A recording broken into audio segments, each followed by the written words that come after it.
Before we start, let me be that cliche YouTuber for a moment and ask if you're watching this video.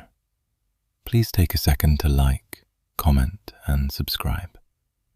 It would mean everything and allow the channel to make bigger and better.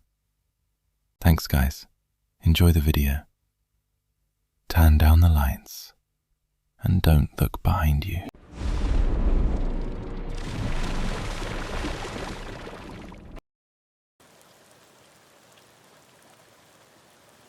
I've been a park ranger for 18 years.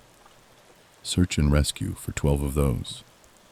I've recovered bodies from ravines, pulled hikers off cliff faces in lightning storms, and followed blood trails through snow knowing full well what I was going to find at the end of them. You don't do this job if you can't compartmentalize. You build boxes in your head. You lock things away. Most cases, even the bad ones, fit into those boxes. Falls, exposure, animal attacks. The woods are dangerous, but they're honest about it. This one never fit. It's been 7 years, and I still couldn't even come up with a crackpot theory that would offer an explanation to this case. It started as a routine missing persons call. Family of 4. Mother, father, 17-year-old daughter, 13-year-old son. Out-of-state plates. They'd reserved a backcountry permit for a 3-night stay at a primitive site near the base of a cliff line about 6 miles from the nearest access road. When they didn't check out and didn't respond to calls from the permit office, we initiated a welfare check. It wasn't uncommon for people to lose track of time out there. Cell service is non-existent. I led the initial response team. 3 of us hiking in early morning, clear weather. No storm activity in the previous 48 hours. No reports of wildlife incidents. The hike in was uneventful. Birdsong, wind in the trees, normal conditions. As we got within about a quarter mile of the campsite, one of the guys behind me, Jensen, said he smelled something. At first I didn't. Then the wind shifted, iron and rot. I've smelled death enough times to know it instantly. We drew sidearms. Standard procedure when approaching a potential fatality scene, especially in case wildlife is still present. The campsite came into view gradually through the trees, and it was wrong immediately. The tent was shredded, not collapsed, not weather damaged. Shredded. Fabric torn in long, uneven strips. Poles snapped.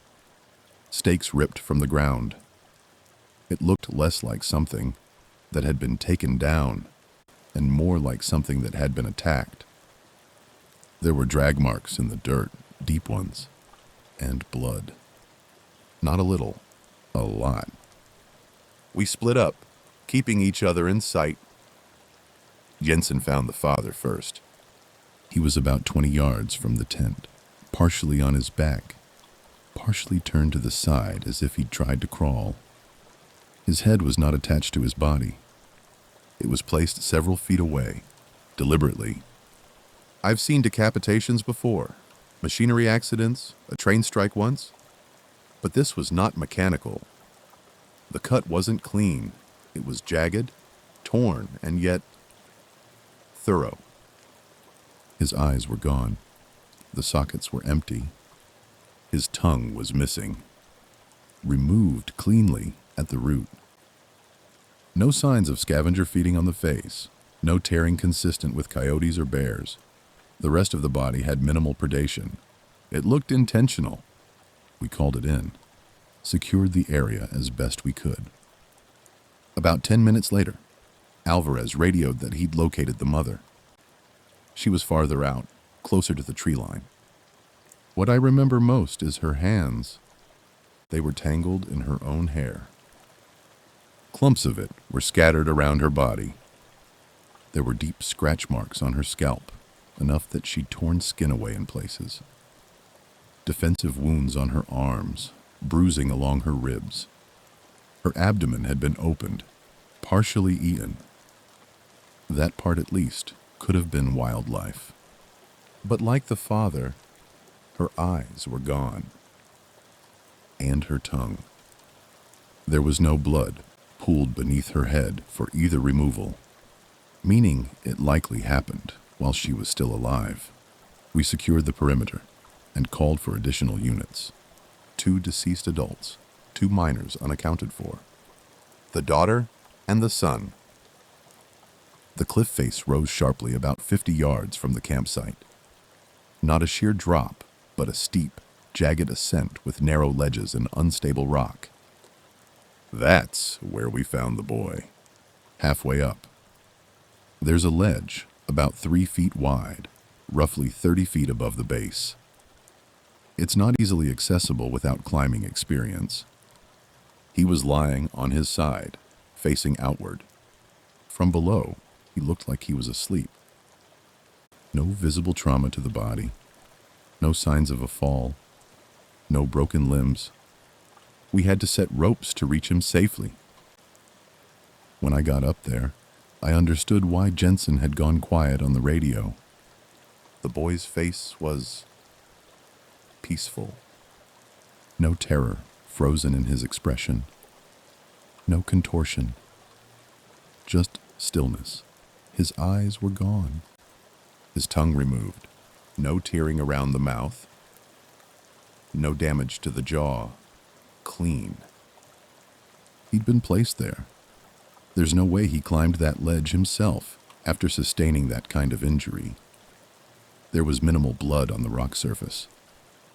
Not enough for the removal to have occurred there. He'd been carried, placed carefully. We never found the daughter.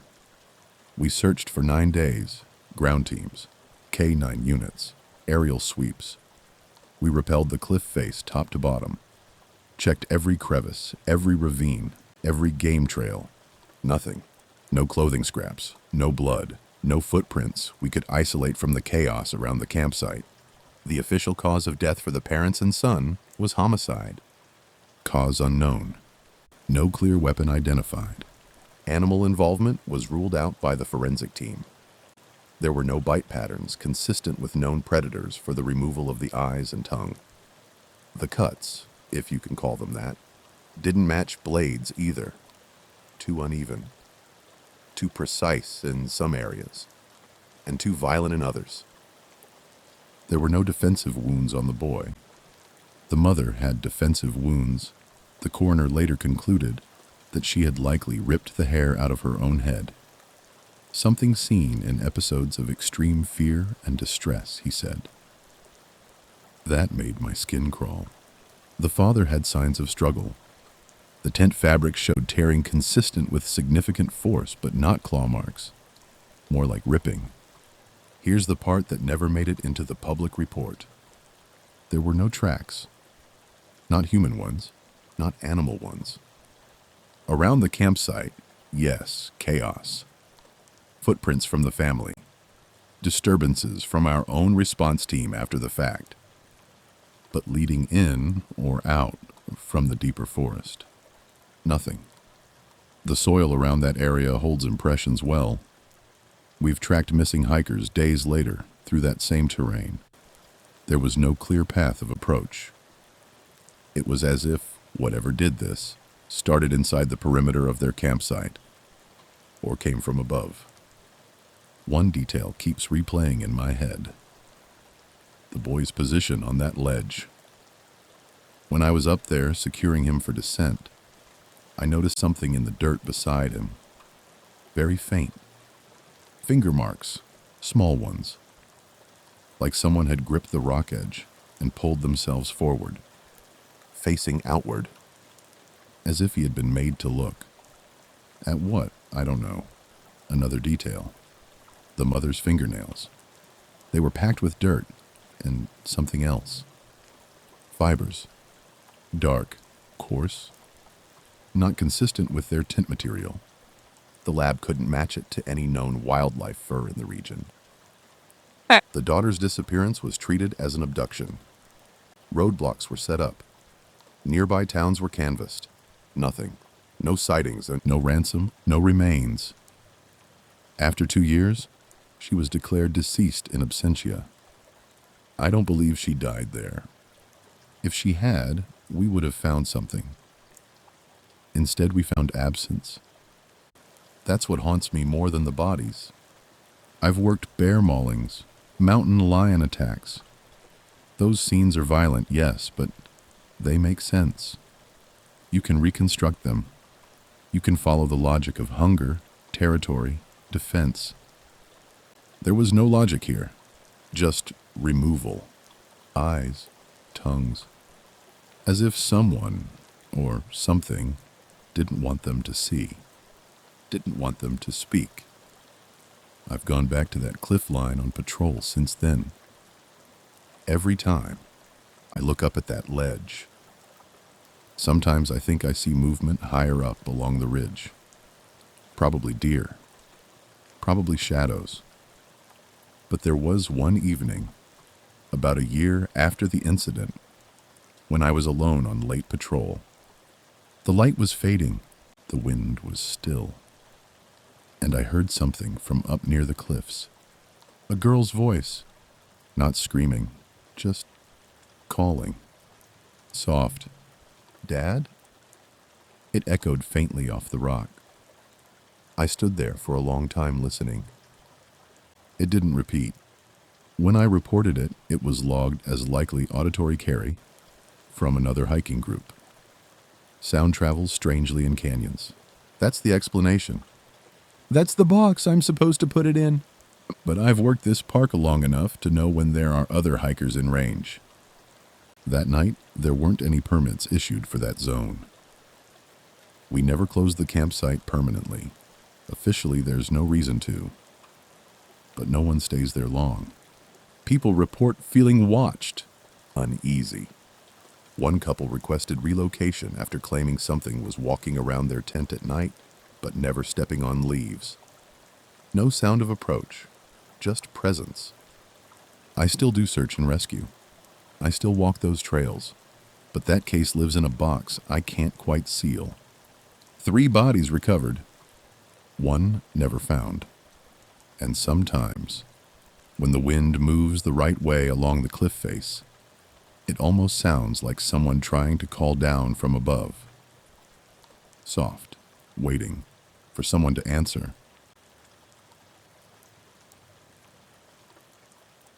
Most scary camping stories I've read on here seem to take place deep in the wilderness and involve creatures of myth and legend or spirits. The scariest thing that ever happened to me when camping happened no more than 3 miles from a main road, and the monster was just a crazy human being. This happened 2 summers ago, and I still think about it more than I'd like to. I'm posting here because I've seen similar stories, and I guess I just need to get it out. Also, if you're a solo woman travelling, please trust your instincts. I almost didn't. I'm 34 female. I travel solo a lot in my small Class B RV. Nothing fancy, basically a van conversion with a bed, tiny kitchenette and bathroom. I work remotely, so I'll pick a state park or campground and stay for a week or so at a time. This particular campground wasn't remote. It was actually pretty busy. It was late May, end of college term for a lot of schools nearby, so there were groups of young people camping to celebrate. My spot was in a loop with maybe 15 to 20 sites. RVS, tents, a couple of families, a few couples. It felt safe. There was a camp host. Bathrooms were a short walk away. You could hear people laughing and talking during the day. Next to me, like directly next to me, was a group of 4 college-aged girls. Probably 20 or 21. They had 2 tents set up and a little canopy with string lights. They were blasting music during the afternoon, drinking, playing card games, normal end-of-term stuff. They were sweet, honestly. One of them came over to compliment my van and asked about solo travel. We chatted for maybe 10 minutes. They joked about how I was the cool, mysterious van girl. Everything felt normal until I noticed him. It was around mid-afternoon. I had stepped out to make coffee on my little outdoor camp table. That's when I saw a man standing near the edge of the tree line, across from our loop. He looked wrong. Mid-40s maybe. Stringy, greasy hair. Dirty clothes that looked like they hadn't been washed in months. Not just came from a hike dirty, more like long-term grime. He had this heavy, unblinking stare. And he was staring directly at me. Not glancing. Not casually looking around. Just staring. I gave him the polite, tight-lipped smile you give strangers at campgrounds. He didn't react, didn't nod, didn't look away, just kept staring. I assumed he was camping somewhere in the loop, and maybe just socially awkward. But over the next few hours, I realised something weird. He didn't seem to have a sight. He wasn't setting up a tent. No RV, no gear. He'd disappear into the trees and then reappear somewhere else in the loop, always alone, always watching. At one point I saw him standing behind the college girls' tents, just beyond their sight boundary, half hidden by trees. They didn't seem to notice him. I felt that familiar, prickly feeling on the back of my neck, the one you get when something isn't right. Around dinner time I saw him again. This time he was closer, standing near the water spigot between our sites. He was looking at my RV, specifically at my door. I made eye contact with him again. This time he smiled. It wasn't friendly. It wasn't even overtly threatening. It was just off, like he knew something I didn't. I went inside my RV and locked the door. For context, I always lock up, but RV locks are not exactly Fort Knox. The main door has a standard handle lock and deadbolt, but after a previous sketchy experience, nothing this serious, my dad bought me a heavy-duty metal doorstop. It's basically a thick steel bar that wedges under the door from the inside so it physically can't be pushed open.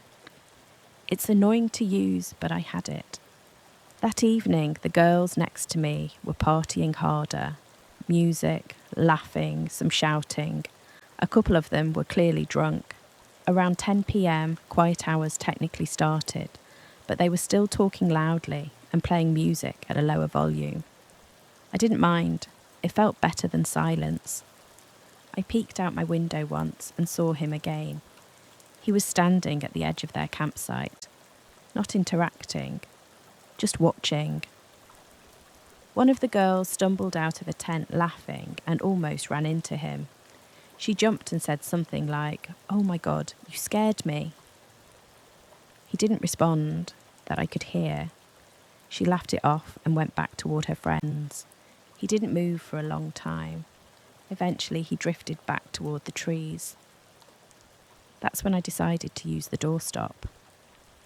I remember feeling slightly dramatic doing it, like I was overreacting to a weird but probably harmless guy. I wedged the metal bar under the door, tested it to make sure it was solid, then checked my windows. I also texted my sister the campground name and my site number. Again, felt silly. But I did it. Around midnight, things got quiet. The girls must have gone to sleep. I could hear occasional giggling, then nothing. I was half asleep when I heard it. A soft metallic rattle. At first I thought it was just someone walking by and bumping into my step. Then it happened again. A slow, deliberate movement of my RV door handle. It wasn't loud, but when you're inside an RV at night, you hear everything. My eyes snapped open. I held my breath. The handle moved again, this time more firmly. Someone was trying to open my door. Very slowly, like they didn't want to make noise. I didn't move, I didn't speak, I just listened. The handle twisted fully, then there was a slight shove against the door. The door didn't budge because of the bar. There was a pause, then another shove, harder. The entire RV shifted slightly on its suspension. I felt pure ice-cold fear. I grabbed my phone and quietly opened the emergency call screen, but didn't hit it yet.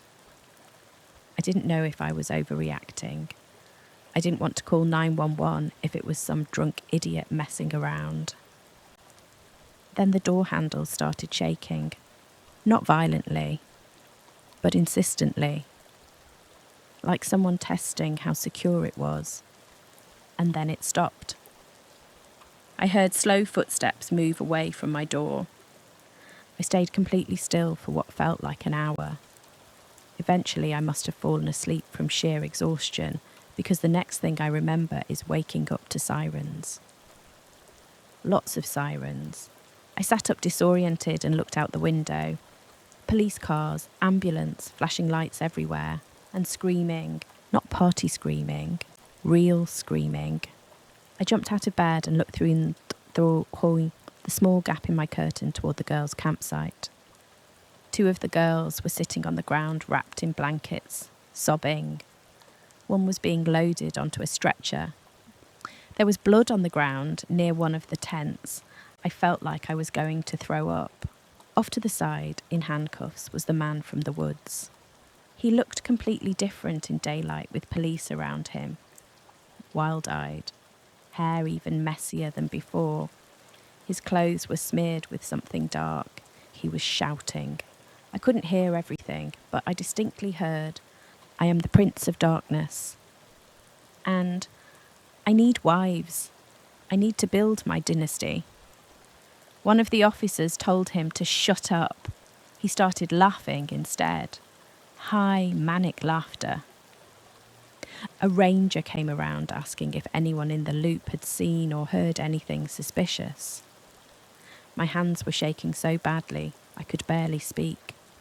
I told them about him watching us all day, about him trying my door. The ranger's expression changed immediately. Apparently, sometime in the middle of the night, he had cut through the girls' tent. He attacked them while they were sleeping.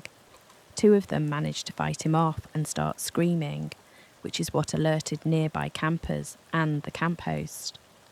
That's when 911 was called. One of the girls had severe injuries. I later found out she was in serious but stable condition after surgery. The man, according to the police, wasn't registered at the campground. He had been living in the nearby woods for an unknown amount of time.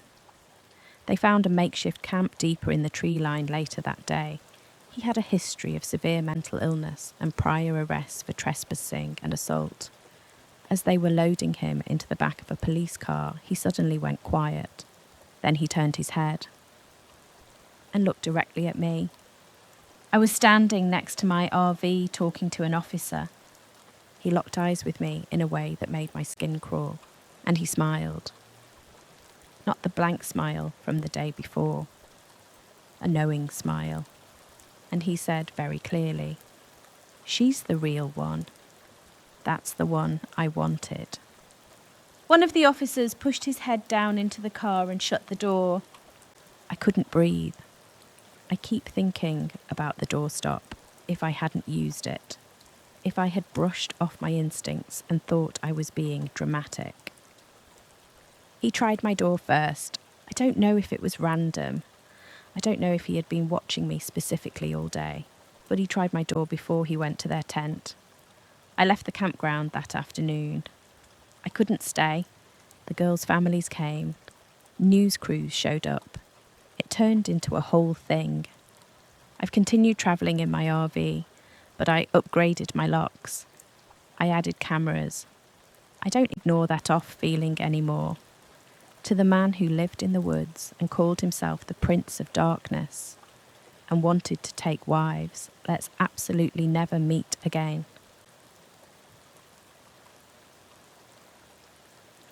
I think missing 411 just helped me remember something I wasn't supposed to.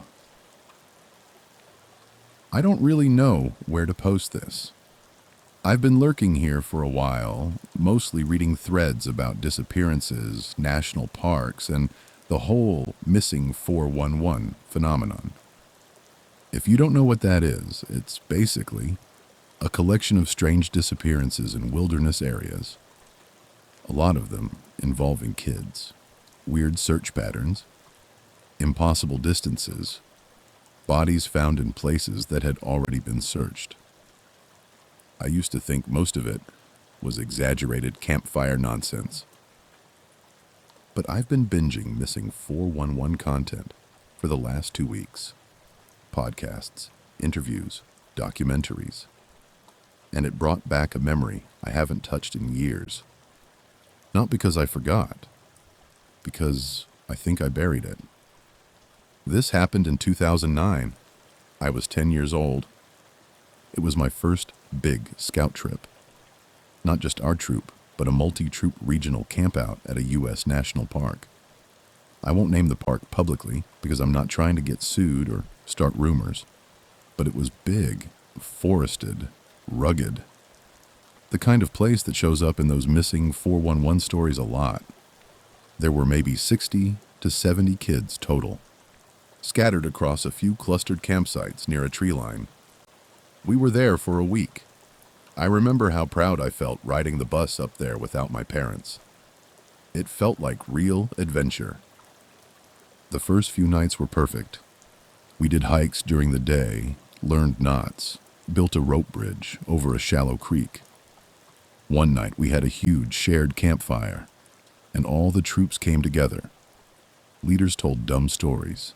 Someone burned marshmallows so badly they turned into black rocks. It felt safe. The third night is when it changed. I remember waking up to yelling. At first I thought it was part of some joke or prank. Scouts pulling something dumb at 2 a.m. But the yelling didn't stop. It wasn't playful. It was frantic. I unzipped the tent flap and saw flashlights everywhere. Leaders running. One of the assistant scoutmasters was shouting for everyone to stay in their tents. That's when I heard the crying. It was coming from a tent in another troop section of the clearing. One of the younger kids, I think he was 9, was hysterical. Like animal-level hysterical. The kind of crying that makes your stomach drop. By morning, we knew something was very wrong. One of the boys was gone. I didn't know him personally. Different troop, but I remember his name because they kept saying it over and over during the head counts. Evan. Evan M. I won't put his last name here, but I remember it clearly. He had been sharing a tent with the crying kid. And according to that kid, someone came into their tent during the night. Here's where it gets weird. The kid kept repeating the same thing, even when adults tried to calm him down. He said, the tall white man came in. At first, the adults assumed it was a person, a trespasser, a predator. But the kid didn't describe him like a normal person. He said the man was too tall, that he had to duck inside the tent even though our tents weren't exactly small. He said his skin looked white like paper, and that his eyes were yellow. Not glowing, not shining, just yellow. He said the man didn't speak. He didn't threaten. He didn't run. He just grabbed Evan by the ankle and dragged him out of the tent. No struggle, no scream. I remember that part clearly because the kid kept insisting Evan didn't even wake up. Search teams were called immediately. Rangers, local law enforcement. They searched all day. Dogs were brought in. Helicopters. They found nothing. No footprints leading away from the campsite. No drag marks. No torn fabric. Nothing. We were sent home the next morning. I remember sitting on the bus and feeling confused more than scared. Adults kept saying things like, he probably wandered off, or he'll turn up. But I remember the look on my scout leader's face. He didn't believe that. For years, I didn't think about it much. Kids are weirdly resilient. The news cycle never really covered it nationally. I think it stayed local. My parents didn't let me watch the coverage. Eventually, it faded into that hazy, weird thing from childhood category. Until 2 weeks ago, I was watching a Missing 411 breakdown where they talked about kids going missing near campsites. Found years later in strange locations, bodies reduced to partial remains, personal items found far from where they disappeared. And something clicked. I Googled Evan's name. It took some digging, but I found an old archived article from a local newspaper. He was never found during the initial search, but about a year later, a group of volunteer trackers found something. 24 miles from the original campsite. 24. For context, this was rough terrain, elevation changes, dense forest, rocky ridges. The idea of a 9-year-old traveling 24 miles barefoot in the dark is absurd. They found his sleeping bag. Not scattered, not torn, laid out. Inside it, they found a lower jawbone, several teeth, and a half-eaten Hershey bar. The jawbone was confirmed through dental records. The rest of his body was never recovered. Now here's the part that made my stomach drop. The article mentioned something that sounded almost like a typo. The Hershey bar wrapper was vintage. Investigators initially assumed it was trash left by someone else, but according to the piece, the expiration stamp on the wrapper read 1931. 1931, that's not possible. Even if it were some old collector's wrapper, how did it end up inside Evan's sleeping bag? The article didn't elaborate. It just said the item was sent for further analysis. There was no follow-up article that I could find. No explanation, no correction, just silence. I tried to rationalize it. Maybe the newspaper misprinted the year. Maybe it was 2011 and someone transposed numbers. But 2011 wouldn't make sense either because he disappeared in 2009. I zoomed in on the scanned image of the wrapper photo included in the article. It clearly said 1931. The design didn't even match modern Hershey branding. It looked old. Now, here's the part I haven't told anyone before. The night Evan disappeared, I didn't just wake up to yelling. I woke up before that. I remember hearing something moving outside our tent. Slow footsteps, not like someone sneaking. More like someone walking calmly through leaves. Crunch. Pause, crunch. I thought it was a leader doing rounds. Then I heard something brush against our tent wall. The nylon caved inward, for a second like someone pressing a hand against it from outside. I froze. Didn't wake my tent buddy. I don't know why. I just felt this overwhelming sense that if I made a sound, something would notice. And then I saw it. Through the thin blue tent fabric, I saw a shadow. Tall. Too tall. The head and shoulders were higher than any adult leader I remembered. The shape just stood there. And then it moved on. Minutes later, the screaming started. I never told anyone. Not my parents. Not investigators. I convinced myself it was my imagination. A tree branch. A trick of light. But I remember one more detail now that I didn't then. When the shadow passed the tent flap, I saw something through the mesh window. An eye. Looking in. It wasn't glowing. It was pale and wrong.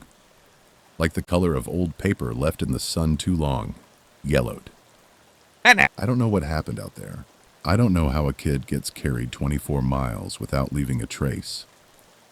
I don't know why only a jawbone was found. And I definitely don't know how a chocolate bar from 1931 ended up inside his sleeping bag. But here's the thing that's been keeping me up at night since I started revisiting this. The campsite we were at, it wasn't deep wilderness, it was a designated area. Which means if something took him, it came close to people. Very close. And it wasn't afraid. I keep thinking about what the tent buddy said. He didn't even wake up. What if he didn't drag Evan? What if he lifted him? What if whatever it was could move quietly enough, carefully enough, that a child could be removed from a tent without disturbing anyone else? And what if it's still out there? The park never closed.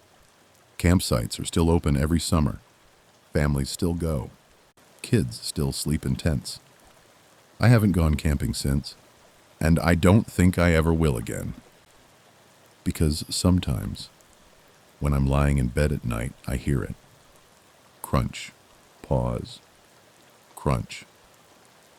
And for just a second, I swear I see something tall, standing in the hallway outside my bedroom door, waiting. If anyone else here was at that 2009 multi-troop camp and remembers more than I do, please message me.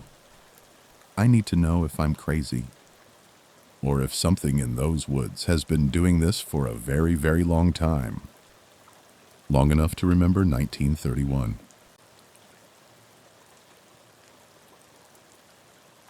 I've rewritten this like 3 times and deleted it every time. I don't really post, I mostly lurk.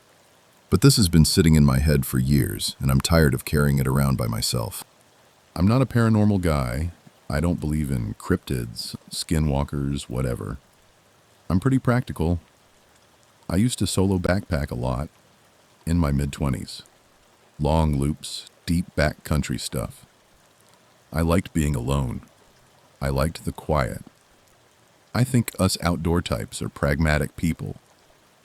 We have to be out in the wilderness, but every outdoor person I know has a creepy tale or two, and here's one of mine. This happened 4 years ago in a big U.S. national park. I'm not naming it. It's not some tiny, obscure one. It's huge. The kind where once you're 10+ miles in, you can go a whole day without seeing anyone. I had a 5-day loop planned, registered at the ranger station, left my itinerary, all that. Weather was good. First 2 days were normal. Saw a few hikers early on, then no one. By day 3, I hadn't seen another person in probably 18 to 20 hours. I camped near a creek that night. Nothing fancy, just a flat spot off trail that had clearly been used before. Ate, filtered water, crawled into my tent around 9:30. Standard stuff. I woke up sometime after midnight. At first I thought I was dreaming because the sound blended with the creek. But once I was fully awake, I realized it wasn't water. It was crying. Not loud, not screaming, just someone sobbing, like they were trying to keep it quiet. It was far enough away that I couldn't pinpoint it, but close enough that I could clearly tell it was human. It had that shaky inhale-exhale rhythm, the kind where someone's chest keeps hitching. I lay there for probably 10 minutes just listening. My brain went through every logical option. Another camper. Someone injured. Someone lost. But here's what bothered me. There were no other sounds. No footsteps. No flashlight beams. No gear clinking. No, hello? Just crying. Steady. Directionless. I almost called out, but something about it felt off. I can't explain that better. It just didn't sound like someone who was trying to be heard. It sounded like someone crying to themselves. Then it stopped. Not faded out, not walked away, just stopped mid-sob. I stayed awake a long time after that, but nothing else happened. The next day I hiked deeper. Trail got rougher. No people. No footprints that looked fresh. Nothing. That night I camped on a ridge. More exposed. No creek nearby this time, so it was dead quiet. I woke up again around 1 a.m. This time, I didn't wake gradually. I snapped awake because I heard a voice right away. Help! It was faint, but clear enough that I didn't question it. I sat up immediately. Help me! Male voice, rough. like someone who'd been yelling for a while. My stomach dropped. That instant cold feeling. I grabbed my headlamp and just sat there listening. Please, help.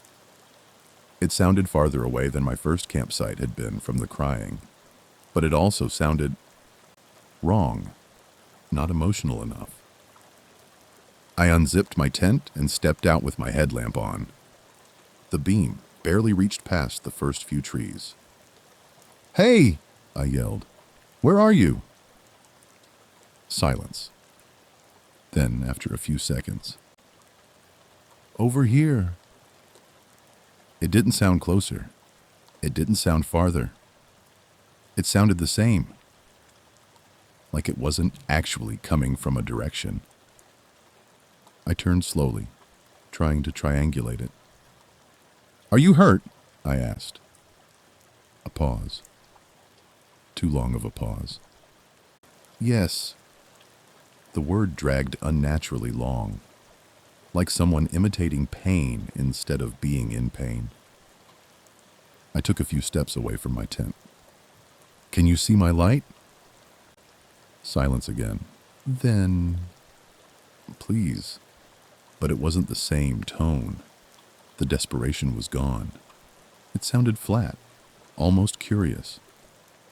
Then I heard something that made my entire body lock up. Very quietly, behind the voice, I heard another voice. Not speaking to me. Whispering. Too faint to make out words, but definitely there. Like two people standing close together. I turned off my headlamp without thinking. Everything went black. For about 5 seconds, there was nothing. Then, from somewhere to my left, much closer than before, "Help me!" It was loud, sudden, right in the trees. I physically flinched and almost fell over. Immediately after that, there was laughter. Not cartoon villain laughter. Not exaggerated. It was low, breath-heavy. Multiple voices overlapping, some deeper, some higher, all of them close. It sounded like they were trying not to laugh loudly, like they were holding it in. Then the original voice came back, but it was different. It was screaming now, but it didn't sound like someone being attacked in real time. It sounded like someone replaying a memory of being attacked. The scream cut into a choking noise, then a sob, then, "Stop, please stop." Except the please came out distorted, like the speaker's mouth was full of something. I could hear movement in the leaves now, but not consistent movement. Short bursts, a crunch here, a step there, always stopping when I tried to focus on it. Then I heard something I can't rationalize at all. The voice said my name. Quietly, right behind my tent, not yelled, not dramatic, just my name. I never called out my name. I never said it. No one else was out there. The laughter came back, louder this time. It didn't sound amused anymore. It sounded excited. Then, overlapping everything, I heard a woman's voice start crying. The exact same crying I'd heard the night before. Same rhythm. Same broken inhale. And underneath it, the man's voice whispering, "Don't move." I don't know how long it went on. It felt like forever, but probably wasn't more than 5 to 10 minutes. At one point, I heard what sounded like a wet impact, and then a sharp inhale that cut off abruptly. A thud like the sound you hear when someone slaps a microphone that's connected to a speaker. Then something that activated my fight or flight so much, I nearly broke my neck from jumping in fright. A shrill, clear, and loud woman's scream pierced the night. A scream like nothing I've ever heard. It was blood-curdling and raw, and worst of all, it was full of desperate resignation and fear. Then nothing. As quick as that, complete silence. Not even wind. I crawled back into my tent at some point. I don't even remember moving. I just remember being inside, gripping my camping knife like it was going to help against multiple unseen people in pitch black woods. I didn't sleep. When the sun finally came up, I waited another hour before I unzipped the tent. Everything looked normal. Birds, light wind, same trees. I packed as fast as I've ever packed. That's when I saw another tent downhill through the trees. Faded, collapsed halfway. It hadn't been visible at night from my campsite. At least I don't think it had. It was maybe 200 yards away. I don't know why I walked toward it. Maybe because I needed to prove to myself there had been real people out there. The smell hit first. Not strong, just dry rot. The zipper was half open. Inside were 2 sleeping bags. Inside those were skeletons, fully skeletal. No tissue. Clothing remnants stuck to bone. One skull turned slightly toward the other. There were obvious injuries. One rib cage crushed inward. A forearm separated and lying near the tent wall. Dark staining all over the fabric. It didn't look like they died in their sleep. I backed out and threw up. I left everything and got back to the ranger station as fast as I could. Took most of the day. Long story short, law enforcement confirmed the couple had been missing for about 9 months. Dental records matched. They'd been dead a long time. At least 9 months. There were signs of torture. Blunt force trauma. Cut marks on bone. No other camps nearby. No recent fire pits. No fresh footprints besides mine. I didn't tell the detective about the voices saying my name. I told him I thought I heard someone yelling for help the night before. He chalked it up to animals or auditory hallucinations from isolation. I've tried to accept that explanation, but I've camped alone plenty before that. I've heard coyotes, foxes, owls, elk. You name it. None of them sound like a man calmly answering questions in full sentences. None of them whisper your name from behind your tent. The bodies had been dead for 9 months. So what exactly was out there with me that night, and did I hear a twisted replay of a couple's last night alive?